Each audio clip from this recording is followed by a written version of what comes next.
On today's episode of Arrows in Motion, we have Mark Borrela from Seeds of Happiness and Angela Ricketts from Sightstones. We're talking about nonprofits and the beauty of connection.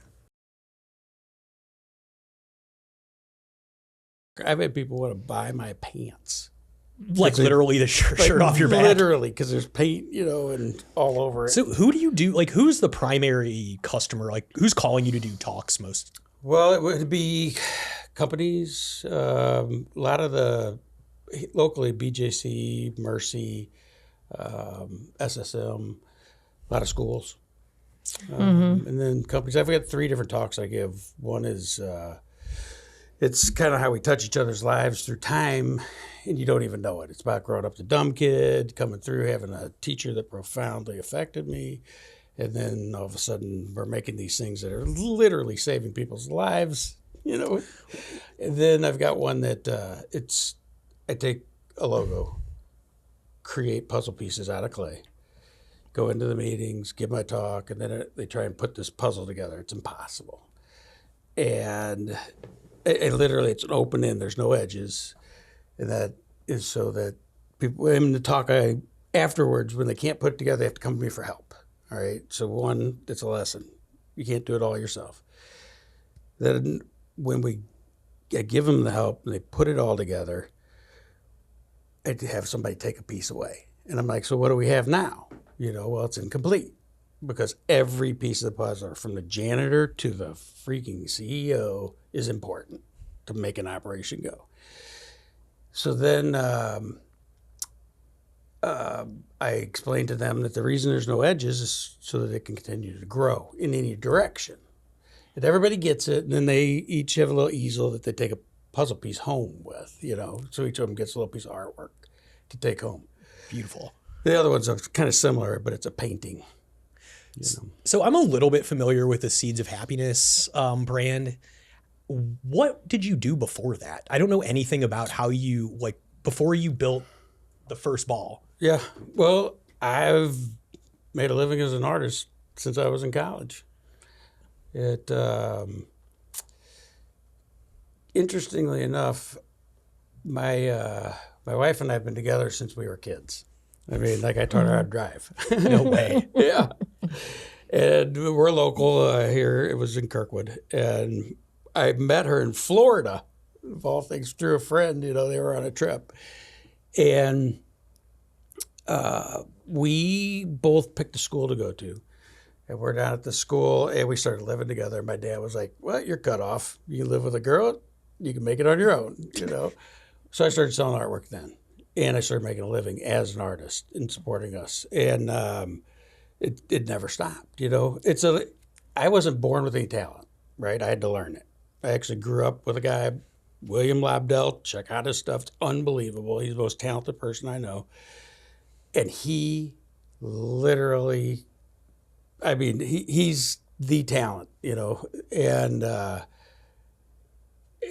he was a prodigy. And I love his stuff, but I wasn't like that. I had to learn it, and it was purposeful practice, and it's just hours and hours and hours of practicing until you get good, And everybody says, oh, you're talented. I'm like, I learned it, and you can too. And people are like, no, I can't. I'm a firm believer. Yes, you can. You just have to put the time in, Yeah, they say 10,000 hours. Yeah, they do. Yeah.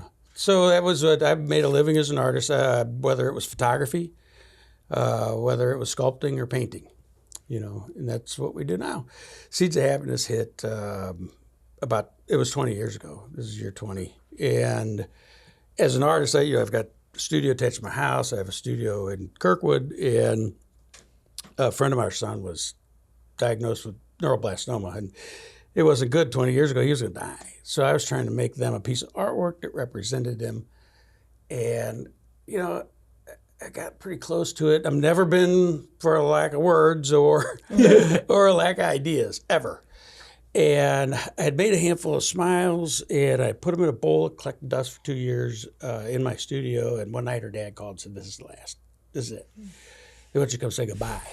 So went by the studio, blew the dust off of these things, and took them out to him. And And I was like, there's nothing I can do to make anything better. I literally made you a handful of smiles. Maybe you can hold on to them until you get yours back. Mm-hmm. And the mom was like, what do you call them? And I went, seeds of happiness? You know, No way. On the spot, yeah. So about a month goes by, and she calls, and she says, listen, it's all been a blur. What we remember is that you gave us the seeds of happiness. Daughter's been by, the sister has been by her bed. Dad's been in his pocket. She said, mine's been in my hand for the last month. I've slept with it, eaten with it, showered with it. It's been a little piece of light in this darkness that we're experiencing. And the smile just looks at me and it talks to me. And I would be very selfish if I did not talk you into doing this for other people. Did you have a sense when you put it in her hand for the first time that you were doing something that would be profound? Absolutely not. I had no idea what I was doing. Now, years later, and, you know, years of psychology learning, you know, we really, there is a science to it. You know, it's a dopamine and serotonin and oxytocin. It's actually the rooms in the front building are named this, you know. Oh, really? Yeah. So I'm in the oxytocin room, you know, but I had no idea. And the profoundness that came out of when they started getting them into the world, I mean, people started calling me. I didn't have a whole lot of them out there. And people started calling me for like Florida and Texas. I'm thinking, I don't have any art shows. What art are you asking me for? And how'd you get my number? You know, well, this thing called Facebook had just started. And people were sharing these and pictures of them. People were taking pictures on their vacations. And I was like, oh, boy, I guess I need to get a website, you know. And then I was like, oh, boy, I guess I need to get people to help me make them, you know. And then next thing you know, we were cranking these out. There was a couple thousand stores. And the stories start coming in. And the stories were so incredible. And it was not me sharing it. It was the people who were giving the smiles. In these stories, they were heroes. I mean, it was everything from keeping people getting jobs, or the last thing that they remember that their mom gave them before something, you know, happened, like her passing away, or I have a pretty profound story about. I was down at a music festival. Goo Goo Dolls are on stage. They're singing the song May. And this young girl walks up to me and she says, Mister, these are important. And I was toes in the sand, looking out at the ocean, sculpting a coral reef, poking the little seeds and smiles in the coral reef. And she points at, you know, one of the smiles. And I said, well, tell me why. And she said, all right, you're from St. Louis. I know this. I've done my homework. I'm from San Francisco. The fact that we're together here in Florida, that I can tell you this story is amazing. She said, and she's saying this with the wisdom of like somebody in their 70s, you know. And she says, all right, you ever been to San Francisco? I have many times. I've done artwork out there a lot. She says, all right, well, I said, there's a statistic on how many people are going to jump off the Golden Gate Bridge. She said, I was on the bridge. And I was going to end it. I said, get to a spot that we know that you can, you know, the locals know. So she said, I'm walking to get to that spot. It's a tourist attraction. There's 2,000 people on the bridge. Guy literally stops his car on the bridge, jumps over the median. The horns are honking, traffic's backing up, and he runs straight up to me. 2,000 people are on, gives me a seed of happiness, and said, you look like you could use a smile, and the card that comes with it. She said, I saw this as a sign. I went home, told my mom what just happened. She was cooking dinner, and they took me to the doctor the next day. She said, I'm 16 years old. I have acne real bad. They put me on a medicine that took me to a dark place. They took me off of it. 24 hours later, I'm back to being my normal self that's standing here in front of you. You know, she's like, I'm here because you made that. Well, I said, who was the guy in the car? Because that's the guy who made the difference, right? Yeah. And she said, well, it doesn't matter if you wouldn't be here. Or I wouldn't be here if you didn't make it. And she turned around and walked away, and I went, that's the first time I think in my life I've ever been at a loss of words. Like, what is whistling through your head at that point? You know what? Honestly, there was two things. Three. One, she was at the time same age as my oldest daughter. Jesus. Two, what if she grows up to be like some research scientist that finds a cure for the cancer my friend's son died from? There's a full circle moment. And then the third thing, the most profound to me, was that I had a teacher that helped me 35 years prior. I was not going to go to college. I could not make the grades. And this guy, he made a portfolio for me, puts it out into the world my senior in high school, and I won a huge contest. And it was big enough contest that the schools didn't care what my grades were. So I had like 100 scholarships. Jeez. I mean, and I had like horrible grades. I mean, I was the dumb kid. So without him, the ripple effect that goes through time with me doing this and that girl wouldn't be here, right? So ironically, that high school art teacher is one of my best friends now, and he works at my studio. No way. Yes. So he's a potter, I am not. We have these mugs that we make that the right-handed and left-handed, and it Start Your Day with a Smile mugs. And he cranks these things out, and I finish them. And for the first 10 years, I thanked him for my life, And finally, he was like, "Oh my God, I'm getting sick of you saying that. So let's just, be normal." And he is like a character. Like I could draw him as a cartoon character. I love him. Awesome. He's great. But he was when I was coming back from that show. He's been there 18 years at the studio. He retired. He was 53 years old. And I'd kept in touch. If I had an art opening somewhere, he would come bring his family to the opening, like out of town. He would take vacations around it, And he said to me, I was like, "What are you doing here?" He was like, "Well, if you're a professional baseball player, we'd go to your games. That's the chances of being a professional fine artist, Yeah. So Dave Spaguzza is his name, and he's one of my dearest friends. He was in the studio when we pulled in from that show, and I went down. His studio's in the lower level of the front building, and I went down there and I looked at him. I started crying. I mean, I was just, which we've normalized dudes crying in the seats they have in the studio. All right. In the last 20 years, it's like normalizing it. So I just looked at him, started crying, and I sat down on the steps, and he comes over to me. His hands were all muddy. And the first thing he did was hugged me, which is, and then he was like, "What's the matter?" And I told him the story, and he just sat down, just dumbfounded, and I was like, "Without you, that girl wouldn't be here.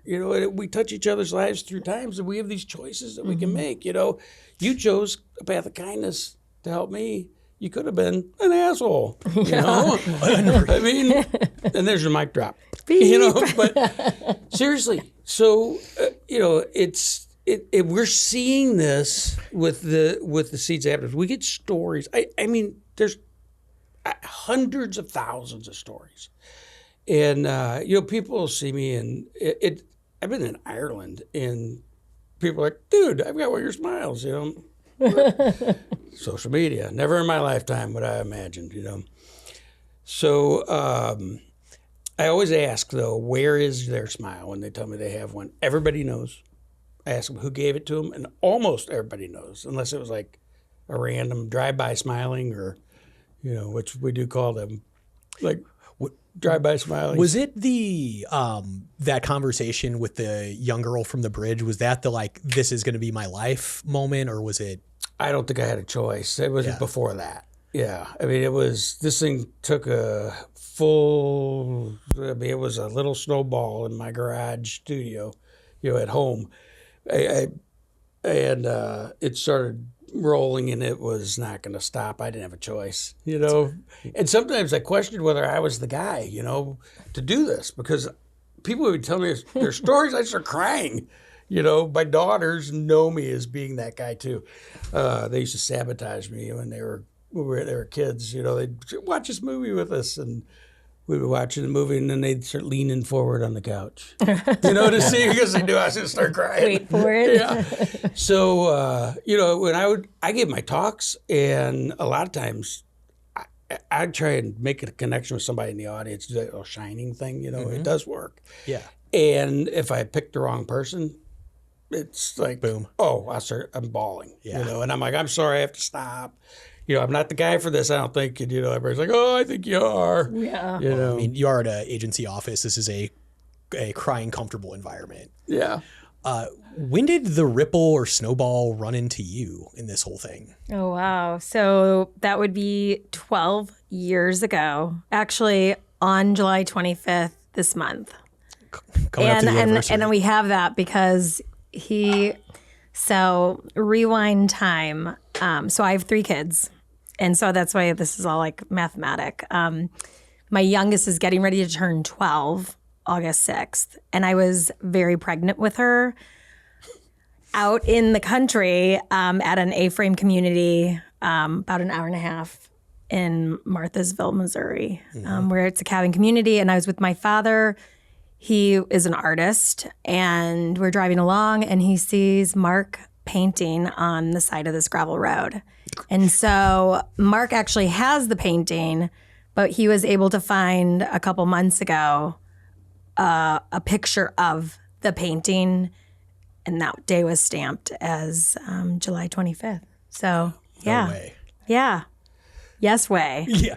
So they basically, I pull up, I have my 2 kids in the back. I'm super pregnant.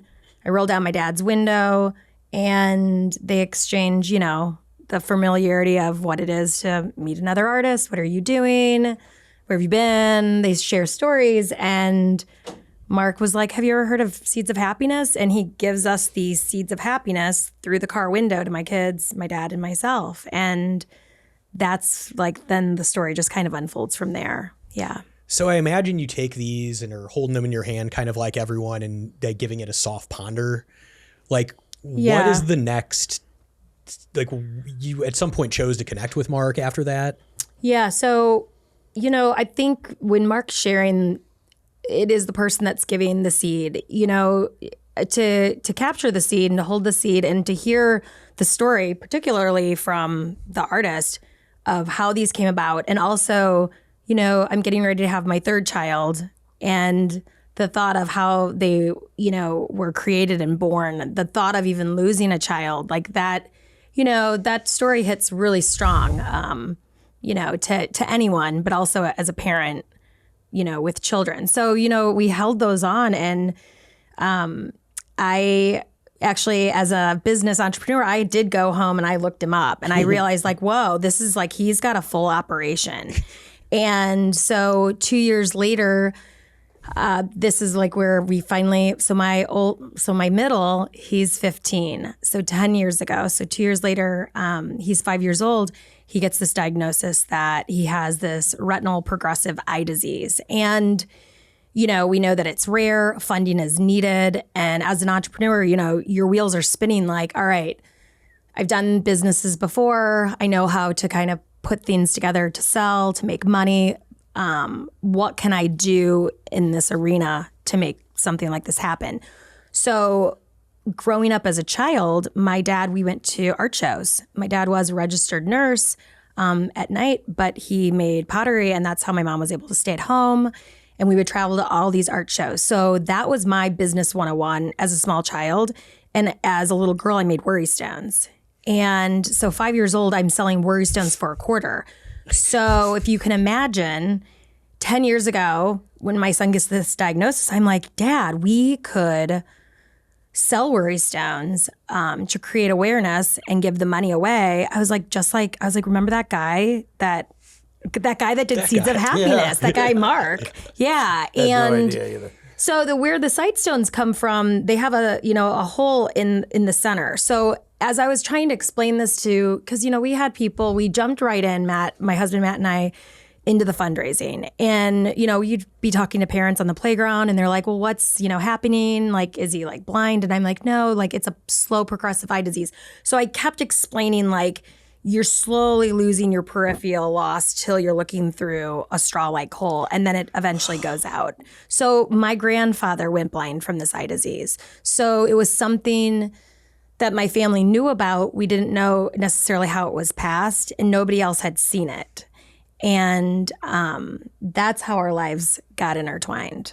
Yeah. So, yes. I hadn't seen Annie from that point up until last year. I mean, so it was years. Yes, a decade is. Yeah. It's been a decade. She came in with her husband first, and it was kind of a quick, they didn't have a lot of time. And then she came back again. I was like, I know you from somewhere. And she goes, yeah, I was just in here with my husband. I was like, no. I think the last time I saw you was a while ago, and you were like wildly pregnant. You know? Yeah. And I was like yeah. And then I truly was at a loss for words because I lost my dad 3 years ago. And we talked about this, if you can imagine, during that whole span of like opening up the shop and to raise the money, and this guy, Mark, and Seeds of Happiness. I mean, we were saying it without the language of saying it, but every time I was like, we've got to raise the money, Dad. We got to raise the money. A year after he passed, I finally sat down with Clay. And I decided, you know what, I'm going to go and follow through with this dream and this idea that my dad and I had. So I don't have an art background, okay? But when I went out to Kruger Pottery Supply in Brentwood, I had never been there, and they have a storefront inside. I walk in, I ask a million questions. I finally pick the clay body I'm going to use. And all of a sudden, this guy walks in, and it's his art teacher who he just described, Dave Spaguzza. And he says, I'm here to pick up an order of Seeds of Happiness. And I literally thought my heart was either going to jump out or stop. What the hell?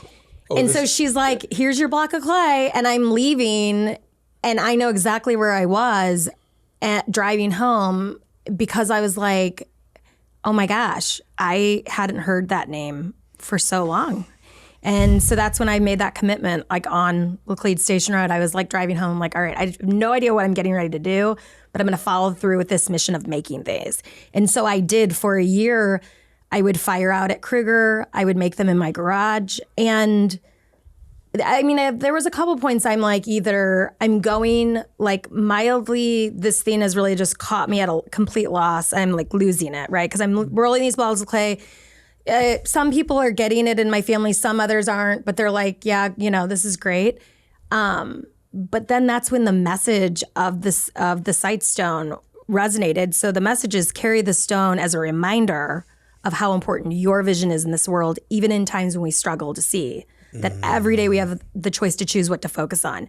It became this universal message of hope, and just a reminder of that we matter, and what we do is matters. And sometimes like our story, we're in the midst of it and it's not making sense.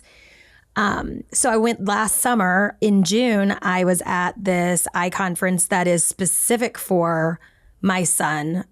So if you can imagine, rooms full of people, they all have the same eye disease, whether they're a parent or a wife or a husband, and this is their child. And you see the reality of, the mobility canes, the dogs. You can start to see like how this is going to manifest. And it progresses differently at all different ages. Yeah, this is very rare. Extremely rare. So this choroideremia, so my grandfather was told he had retinitis pigmentosa, which is very like common in like the eye world. It's just kind of umbrellaed name until like genetically you specifically know what blinding eye disease that you have.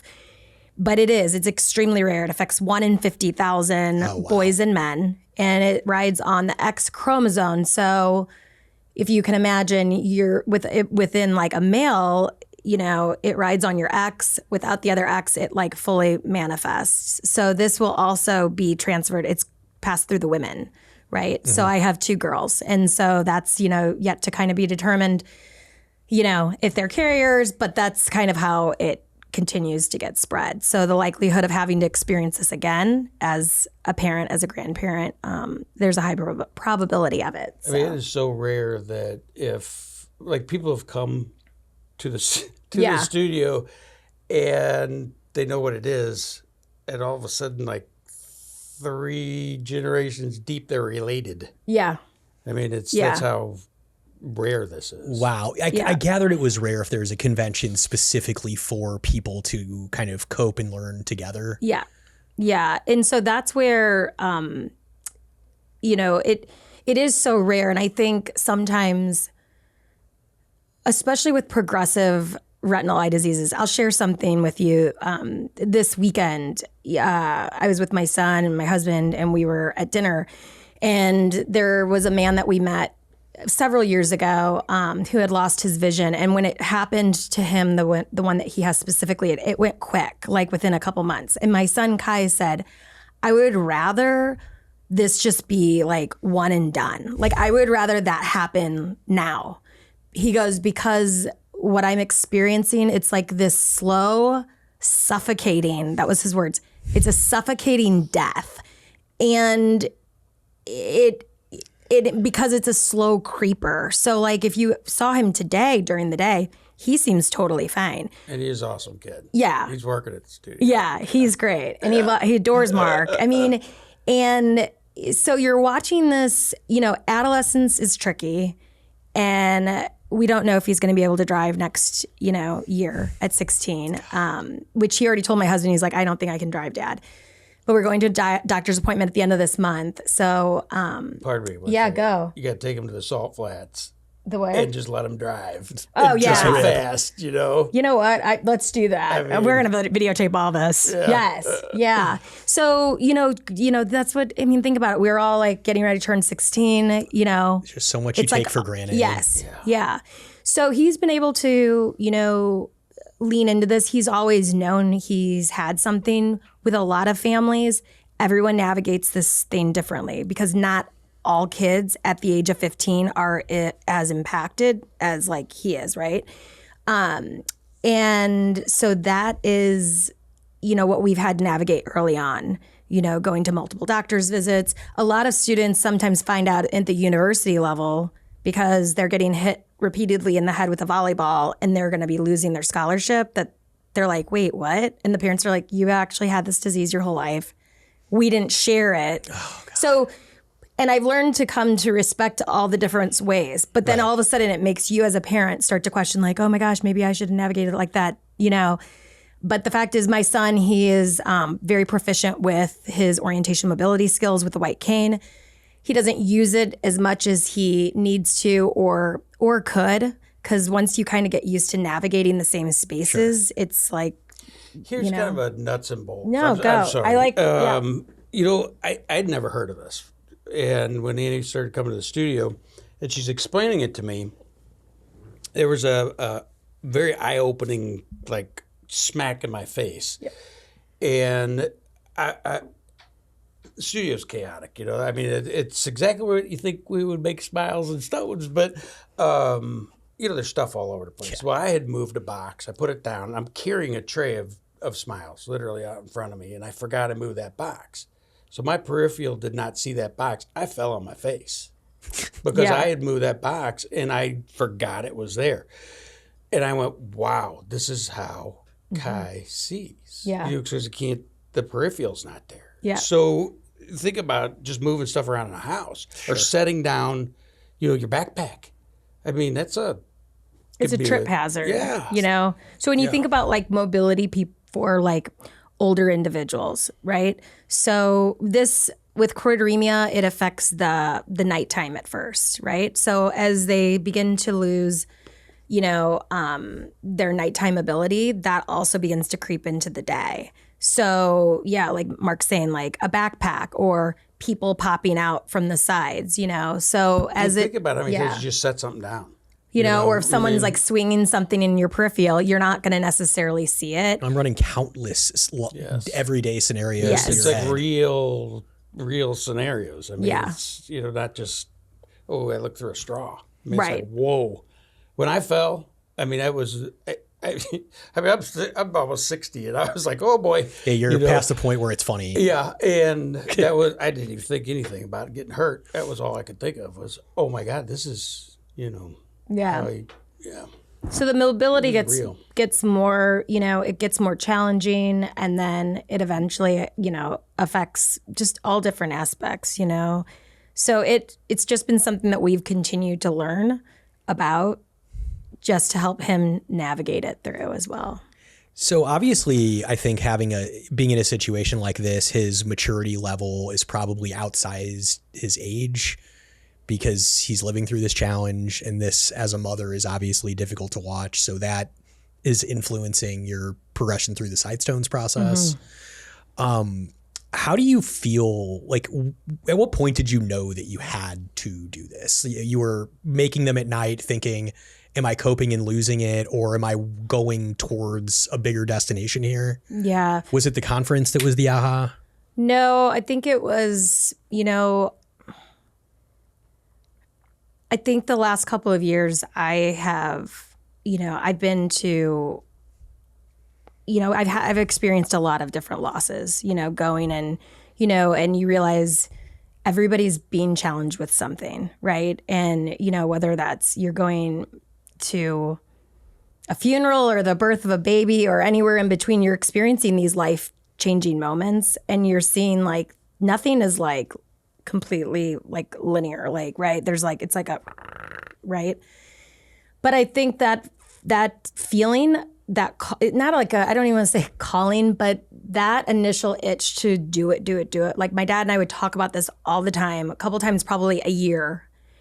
And then after he passed, it's like the room kind of goes silent, right? But that feeling to go and create and do, that is the feeling that's still within me today. But you immediately put yourself into it. I mean, once I got the clay. Well, no, before the clay.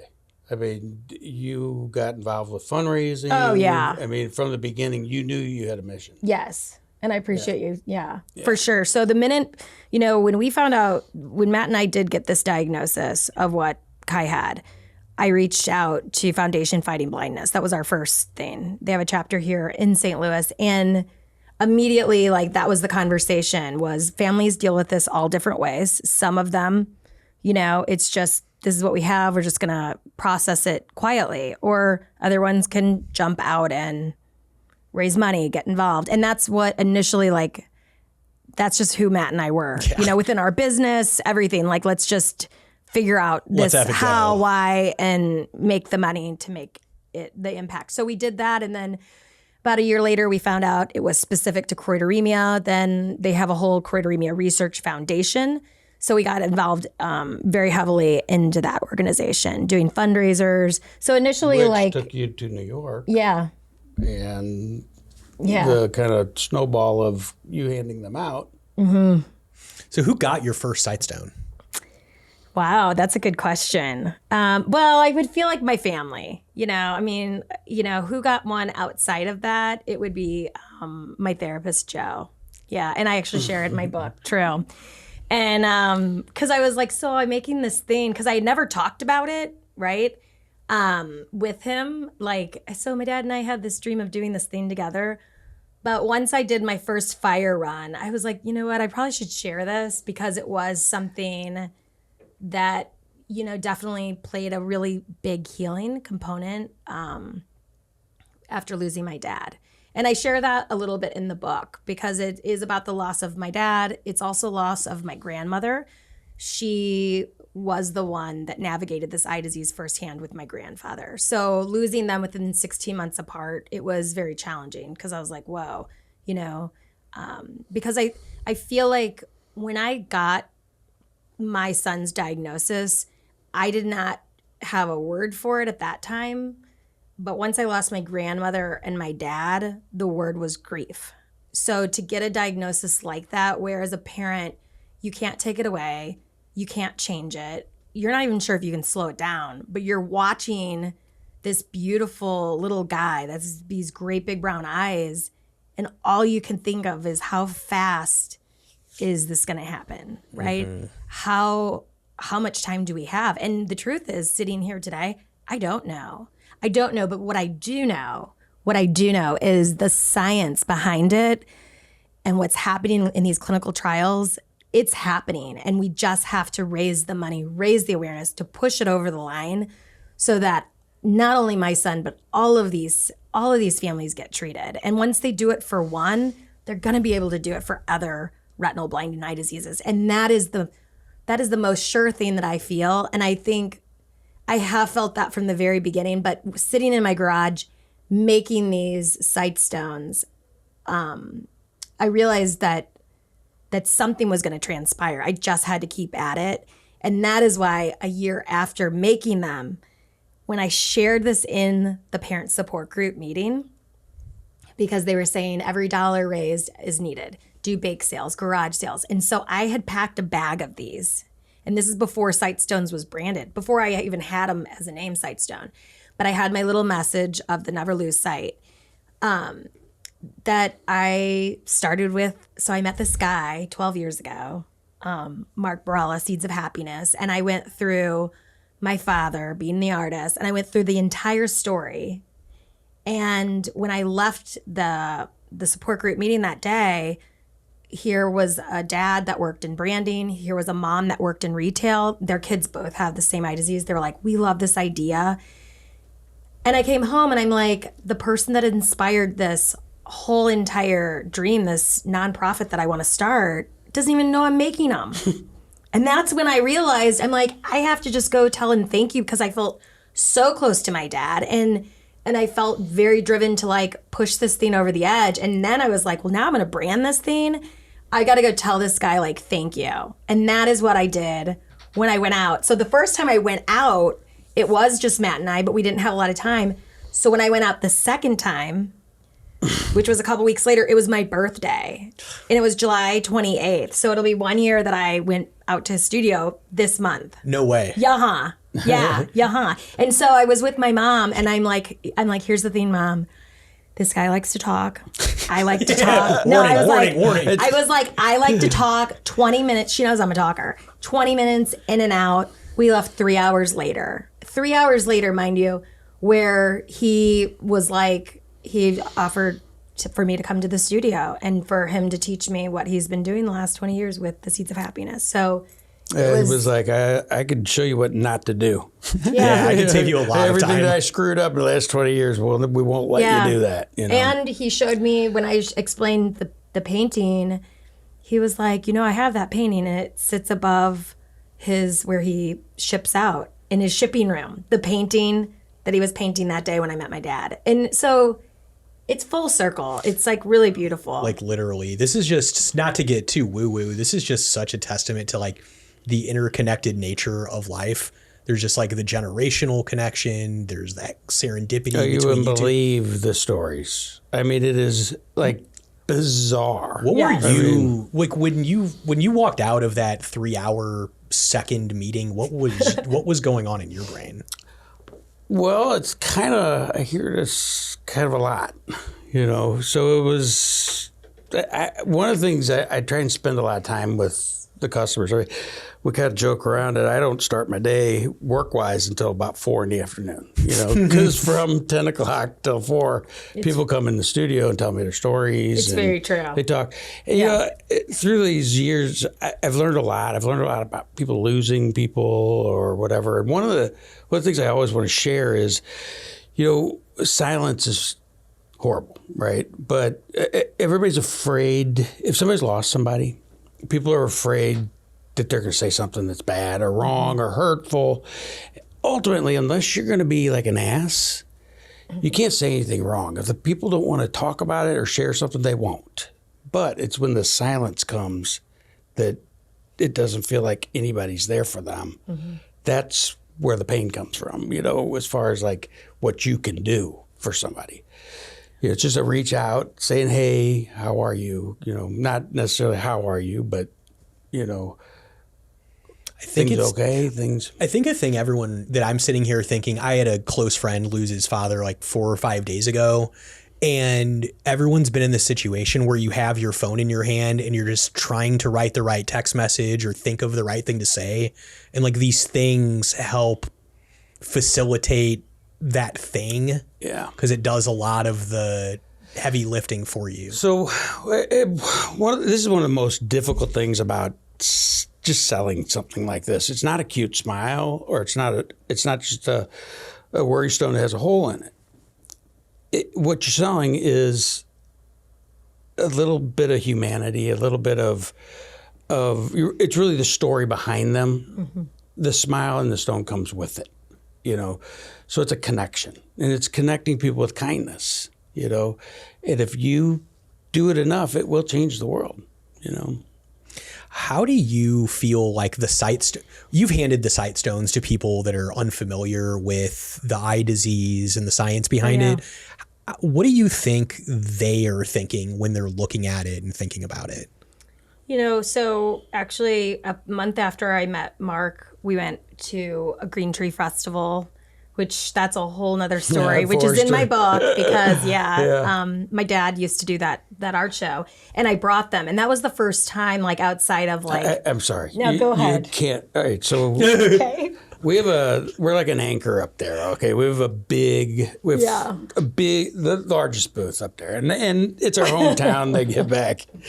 All right. So I've been up there for about where my booth is. I've been up there probably 15 years, and I've done Green Tree forever. I would pick out some piece of artwork each year and take it up there. And like I said, it's hometown.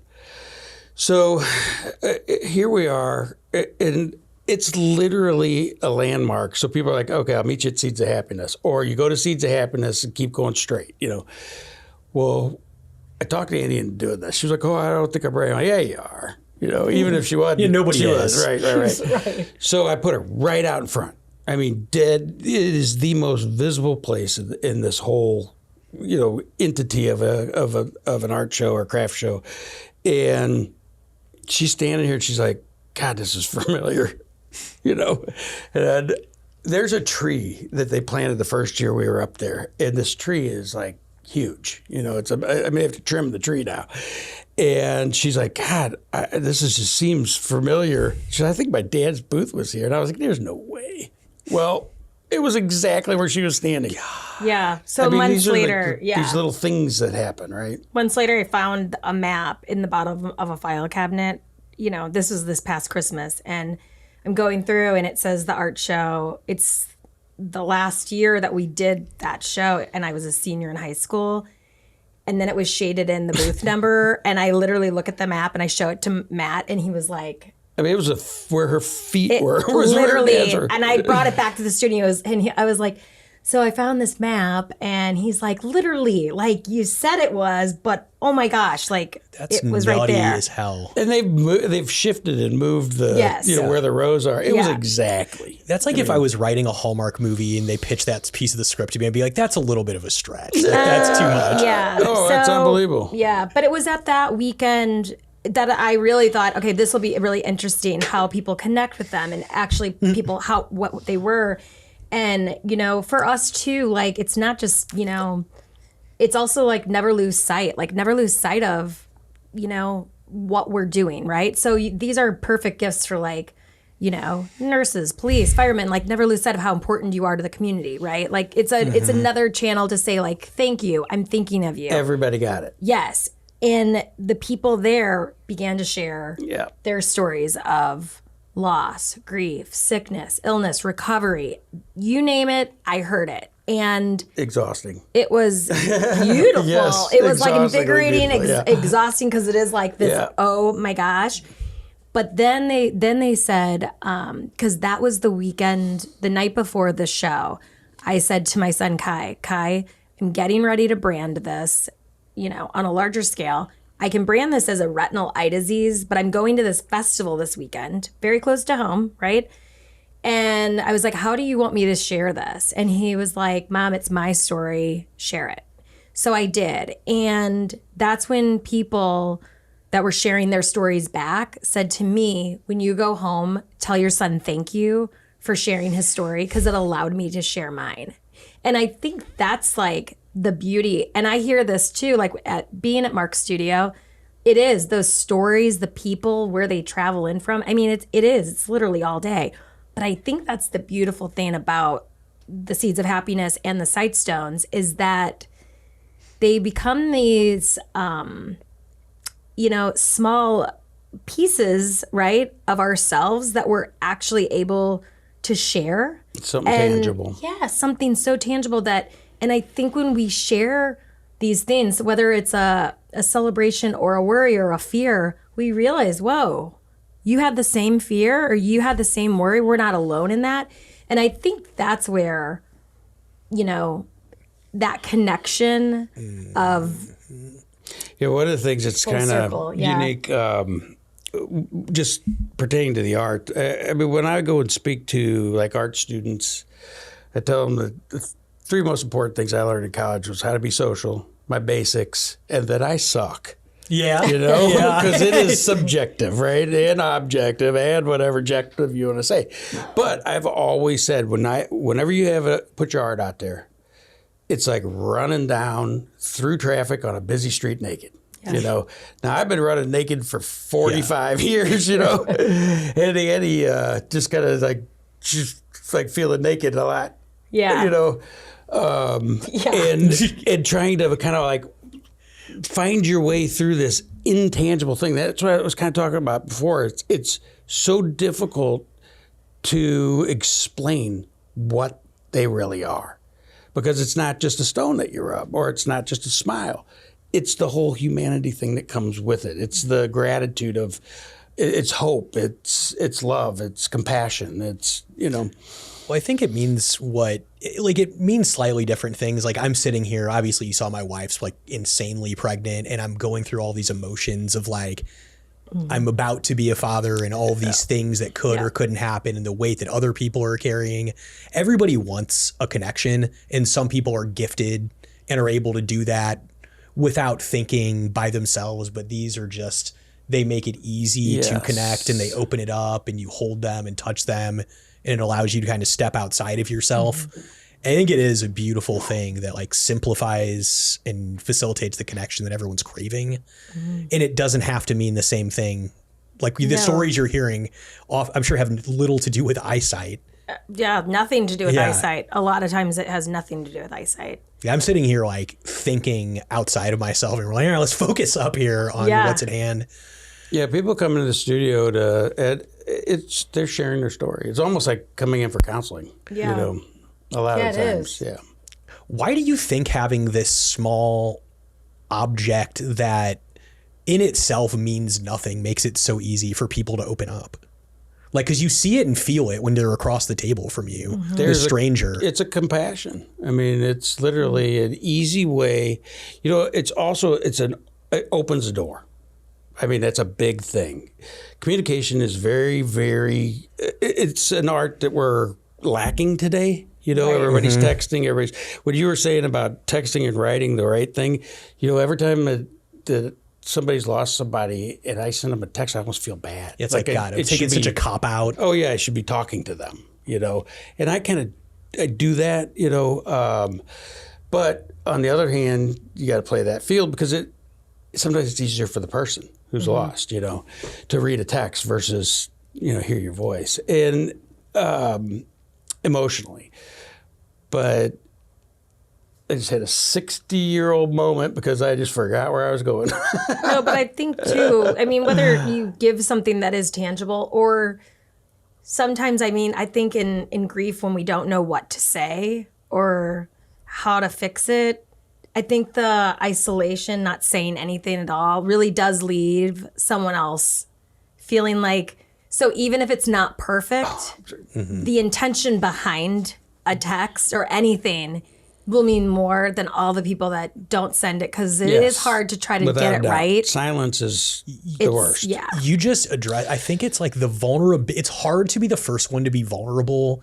And like in my learnings on how to be social, if I'm in that, I'm just going to say the most vulnerable thing and open the door. Like, this creates like a two-way thing. That's where I was going before. Was it really, it does open the door. I mean, I've had, now, like I said, we get hundreds of thousands of stories, but especially right after like graduation season, I will get 2-3 stories that people say, I went in for this job.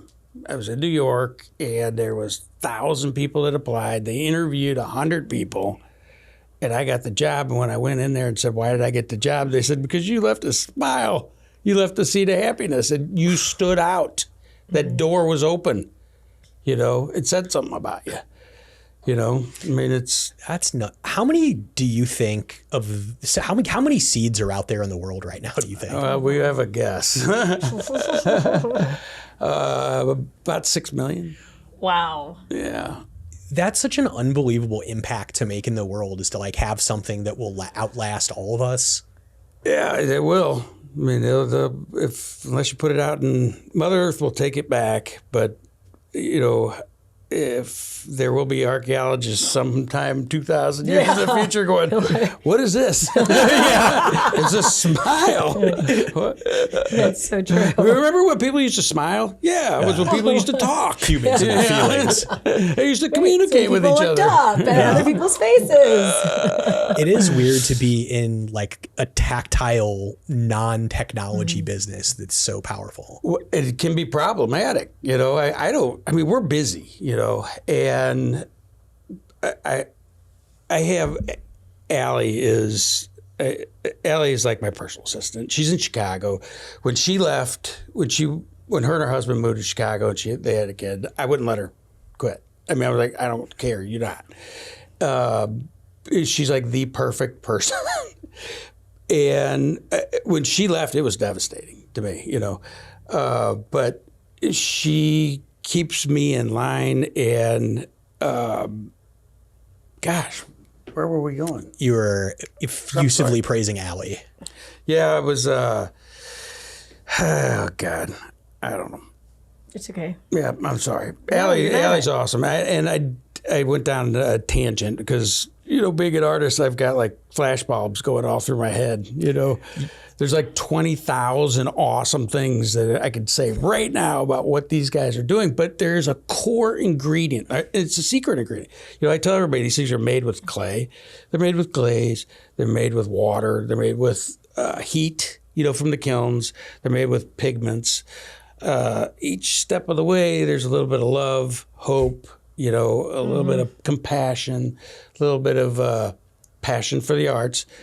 But the secret ingredient is the person who's giving them out, you know. I mean, I hear the stories, and I'm like, who gave it to you, though? That's the person. That's a secret ingredient, right? Person who cares enough, who loves, who has the compassion to share. And these people are, in our world, that's who our customers are. And it's great because when I screw up an order and send, you know, something to Texas that was supposed to go to Florida, they don't get mad, you know, because they're kind people. But that core of people are far and few between. These are the people that are holding the door open and don't just walk in and all of a sudden. And the people who don't hold the door open aren't, humanity-wise, they're not understanding. They're just not thinking, you know. They're not like being mean. It's just they're not thinking, oh my God, this door's going to smack this gal in the face, you know, because I'm going to let it go. They're just in their own world. Well, the people who are sharing these things, like I said, the people with the compassion, actually there's a statistic, it's 20% of the people, you know. Yeah, you'd wish it was higher, but I think there's no nefarious element of the 80%. It's just difficult and takes intention to step outside of yourself sometime, unless that's who you are at the core. Which these do help people do that, you know, all of them. And for my son with Sightstones, this has been an incredible way for him to lean in. He knows what is being created. Mark has graciously so I have volunteers that help me today. They have been since the fall. They started at my house, then my mom's house, and months into it, Mark's like, I know where you want to go with this. He's like, have them come to the studio. It's built for this purpose. So they come out every week, and it's been, you know, life-changing for them as well. And it's magical. It is. It's very magical. And for my son, he was out there last week with the volunteers. So I think instead of it being this thing that we want to hide, or it becomes something that's secretive, like he's got this thing and this is happening, it's a way for him to lean in to say, wow, like all these people are showing up every week. They are passing this forward, and he's watching. He's a good-looking 15-year-old boy who can flirt with these women. And he sings, he owns it. He's a drummer. Yeah. He's incredible. But he's been able to watch these start to trickle out in the world. And we're beginning to get messages back all the way from a researcher that's working on this eye disease. She ordered some and said, I'm so happy to have something I can hold and bring into the laboratory to look at as a reminder, right? That of why she's doing what she's doing, And she's sending me a message too saying, tell your son we're working on this actively every day, that the cure is coming. It truly is coming. And people get this. I mean, so when Edie first came in, we put a bowl out we have a little gift shop. We put a bowl of them out, and it was, take one. They're free. It's just awareness. And we would explain what it was. Well, this gal's in Hawaii. It's one of our customers that comes in about a couple times a year. And she said, I put it on a necklace and I was wearing it. And a guy in Hawaii that was a bag handler, made a comment about it. And she said, oh, we're from St. Louis. There's a company. It's called Sightstones. And they're trying to cure blindness, basically. And the guy pulls out 20 and says, well, put this in the kitty for her when you get back to St. Louis. And she made a special trip to the studio, to give us just $20, And she said, this came from a guy whose grandma was blind, who I should have been tipping him, Yeah. God, it's just nutty how this goes around and around and around. It's powerful. Like so many of us, even, I find myself going home after a grind of a week and just think, what the hell am I even doing? Right. It's so awesome to leave the studio and know exactly what you're doing, why you're doing it, who you're doing it for, and what the finish line is. We do make this up as we go, though, at the same time. Yeah. I mean, it's like everything. But I think it goes back to all you the... are correct, though. Yeah, for sure. No, and I think it's all the interactions, whether we're doing it in our day-to-day work or it's a simple interaction at a gas station or at a grocery store or just in passing. I don't think we realize that our actions and our words and the way we interact have such a huge life-changing moment where Mark always says it's the person that gave the seed. Well, he gave the seed to me and it completely has changed, my life, our family's life. And what I always tell Mark is it's getting ready to get launched out in the world. And we're really hoping to cure some blindness and find and that's a the cure neat for part this eye to disease. be a part of it. And, Annie has an ability to see gratitude in and within. So she can see it in other people and she can see it within herself and she can put it into words, which is something that's very difficult to do, Yes. I mean, just for somebody to humbly say thank you or humbly acknowledge, it's something that some people are incapable of. And she has this ability to just rolls out of her, Thanks. And that's really this book is about that. Yeah, I was gonna say, speaking of putting it into words, you mentioned the book a couple times. Yes. What's it called? What's the content? So it's called Never Lose Sight. So each of the sight stones are stamped with the lettering Never Lose Sight on them. And it is a journey through vision loss, through grief, and finding hope in clay, truly. So it kind of intertwines, losing my father, my grandmother, meeting Mark along the way. And it's amazing because all of these little stories that we've shared today, they're kind of intertwined throughout the book.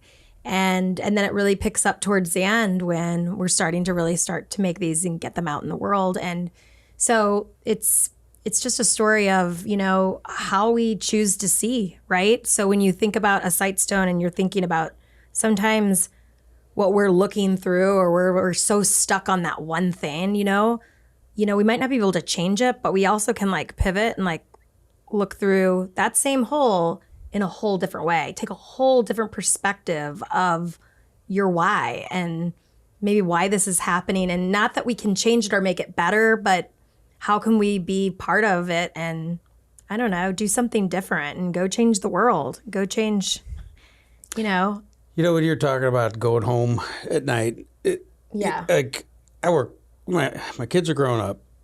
My wife and I have been together forever. She's like, leave. You're tired. Yeah. You need to go paint. You're being an ass. But And she said that to me since we were in college. But so I work like 100 hours a week, He really does. And it is because of that. It's because of we know what these are doing in the world. And the world without them would be a darker place, There's when Andy was talking about going and buying that first block of clay, we also know from a mental health aspect that the ground is healing, right? They're talking about now telling people to take your shoes off, walk in the grass. And clay, we've known, has been a healing process. So people who put their hands in the clay and start working with it, whether they're making something or not, find a grounding to their mind, right? And there's a book, Your Brain on Art, and there's two psychologists. This is what they talk about in this book, and it was ironic when Annie came in and was telling me this. I'm like, this is like repeating what these Harvard doctors or researchers are talking about, and it's right here in your hand. Yeah, and I share that in the book because through the clay became really healing, and it was truly like I could recall, stories of my dad or just that feeling of like truly his presence so much to say, keep going, keep doing this. And that's all part of the book is that continuation of that internal voice instead of stopping. Because with this diagnosis, with navigating this disease, and I'm in the middle of it, I don't have this is how to do it way, because I'm still doing it. We're still making it up as we go. Yeah, we still are making it up as we go. But it's that feeling of it's either going, if I'm either going to sink or I'm going to swim, right? So I'm choosing to swim, right? And so regardless, like I see where I'm going, and sometimes that does not make sense to everyone, but I'm going to keep dreaming it and keep putting it out there because you do have an ability to see something from start to finish before it even starts. It's kind of true. I mean, it was kind of scary. Yeah. And I did do that, yes. We've had our company for 18 years, Better Life, home. And I will say, like, that is what I'm basically going to take the last 18 years, the foundations, like the foundational skills that we built, within our company, the things we've done that have worked. That's what I'm going to pour into this nonprofit and try to get, to work it the same way and, give the proceeds away to the research. Yeah. Oh, so it all goes. So Sightstones, 100% of the Sightstones and 100% of the book Never Lose Sight is going to fund the research. It's amazing. Like, obviously, we're all adults and have lived, to varying degrees a long life, and we've seen a lot. Kai is 15 now. Yes. How does he feel seeing kind of like the domino or the ripple effect of his vulnerability? Like, he allowed his story to be told, and like the perspective of that could have gone a very different way. He could have hidden a corner but instead, he's 15. I mean, and the emotions are. I mean, you remember being 15-year-old dude? Yeah, it was like redlining pretty hard. Yes, exactly. Yeah, no, he definitely, from the very beginning when we were branding the Sightstones, before I had even decided to write the book, he did say, Mom, I don't like what I have. He's like, but I think it's cool that you're trying to do something about it. So he understands the why I'm doing it. But early on, I was going to a conference. He was around 8 years old, and he asks me, can these doctors fix me? Right. And this was probably, if I think about all the questions my kids have probably ever asked me, I knew that was like a really defining time of like, I'm his mom. And so I was getting ready to go to this conference, and I told him no. I was like, they can't fix you because you're not broken. And that was the message I want. How beautiful was that? Yeah. I know, God. And I can tell you, it takes your breath away. Yeah, shit. Yeah. And so I was in my garage, and he knows, like, I'm packing up the bags. I'm going to this conference to learn more about this eye disease that he has. But that was the defining point where you're not broken. There's no fixing to you. But if I can find a way, if I can help fundraise this money that's needed for this research to stop this disease in the tracks, that's the difference. And I truly do feel based off the science and the people that are actively working on this, that it's going to happen. I don't know when, but it's going to happen. And I'm not going to give up until it does, Well, even then, I'm not going to give up. But I do see it. So that's the part that's exciting. And I think being 15, that the vulnerability to say, yes, share my story, it's definitely a hard thing to do. It's not a whole perfect story because, believe me, he's 15 and navigating this thing, it can be very frustrating. When I dropped him off for this, they had like a dance thing, and he's like full suit and everything. And you're trying to tell him like, go this way. And you're starting to see him like navigate off into like the field. And you're like, oh my gosh, it's like crushing. Then he catches himself, right, to figure out, so it's frustrating too. Yeah. I mean, he's like a normal 15 adolescent boy that's angry, frustrated, and I don't know, like, you're starting to see like he's like, I don't know. He seems to be proud of what he's doing now. Yeah. That would be the word too. Should hope so. It's like awesome. And he said his mom's doing something cool at 15 years old. I was like, I would take that compliment. Yes. Yeah. I mean, he seems to be proud when he walks into the studio. Yeah. Yeah. So this has been definitely like a really changing component, and especially to go out to Mark's, place, the studio, to see where the seeds and the stones are being made. It's, I think, definitely just a way for him to like lean in and to say, look, some days I'm not going to like what I have, but clearly, like, there's people, getting the seeds of happiness and the stones and sharing these beautiful messages that we're not alone and everybody has something. That was the one thing I shared with them early on, was that, Kai, whether you can see what someone is struggling with, right? So like in the visually impaired, sometimes you see someone with a dog or they have their mobility cane. I was like, a lot of times we don't see what each other are going through. We don't know each other's stories. And that's where the never lose sight message came from, that. Yeah, that is a lesson. That's been huge. Yeah, and so I think he's finally getting that. One of the things that you don't know what somebody else is going through. At all. When they walk into the studio, a lot of times they start sharing and I'm going, oh my God, Yeah. And they look painless, but they're not, because they're going through something horrible. And I don't know, he seems, when he's at the studio, he's awesome. I mean, I love the kid. He is so awesome. He is so awesome. But I mean, the frustrations of these diseases, they are very real, So even though like some days it seems like, oh, okay, it's not bothering me, I think what happens is when things shift and change, especially like when people are having to like, make changes within their jobs, with their careers, they've been doing something the same way and now they either can't or they have to modify it. I mean, thankfully, technology has been like a huge benefit, like stuff talking and, the directions, I mean, everything. But yeah. It's awesome that he gets to like, you said the word perspective is one that I say a lot because like we all live days that Monday and Tuesday are functionally the same. Why did Tuesday feel so bad and Monday felt? It's our perspective on the things that happened. Yeah, you can do that to death though. Yeah. So it's like, that's why reading books like that is great, because like sometimes you just need a perspective kick. Yeah, absolutely. And he is able to look at this and know that like he matters and the things that he's doing matters and the story matters. And like the feeling you get handing something like that to someone or complimenting a stranger and seeing it like happiness wash over them, it's like you do matter in that moment and in that person's day, and sometimes you just need a little help. That's opening the door, right? Yeah. Like if you could wrap with like, what is the feeling that you want someone to have when they read this book and when they hold one of those stones?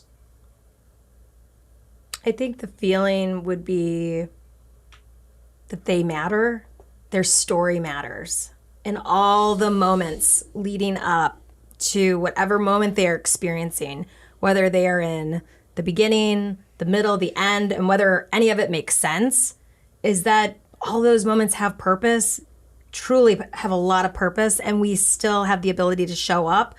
And that's how we show up for ourselves, how we show up for others. can make a huge difference, you know, and to never ever lose sight of that. I was trying to figure out a wrap. Yeah, I was How do like, you wrap this up? I'm like, well, let's see. When you're holding that stone and I'm talking in a microphone. I was like, I don't know. We'll go with that one instead. Andy Smith's better. Yeah, I don't know. This is awesome that like these things matter to like the recipient and the giver like equally. Yeah. And it's good when like a transaction can mean have the same value to both people on the side of it. Yeah, Absolutely. You know, even when people are asking questions about what to do, the answer is to be yourself. You know, you're like, well, I'm not quite sure how I should handle this. Like, be yourself. The answers are always within yourself. I mean, and they are, unless it's like some division question with multiple fractions, and then you might have to use a calculator. But seriously, you could always, your gut tells you what to do. Sometimes within yourself is a scary place to look, but it's the only place. Yeah. But the answers are there. So we're going to link your websites and everything. Obviously, like if you want to see more of this, go to the websites. Do you want people to show up at the studio? Studio's open to the public. Always has been. Had no secrets, nothing to hide. And a lot of fun to see. So it is a magical place. Like I always am like, you cannot leave not feeling happy because there's smiles everywhere. No, I'm excited to check it out. Oh, we can't wait for you to come. So I'm a Kirkwood guy. Like I've been in the Green Tree for 40 years. Like I'm familiar with all this. So no, I'm excited to check it out. I love it. We would love for you to come by. Thanks for coming on. This was actually really awesome. And this was one of the harder ones to like focus on. I'm just starting to like get into my own feels. Yeah. Thank you so much for having us. This has been amazing.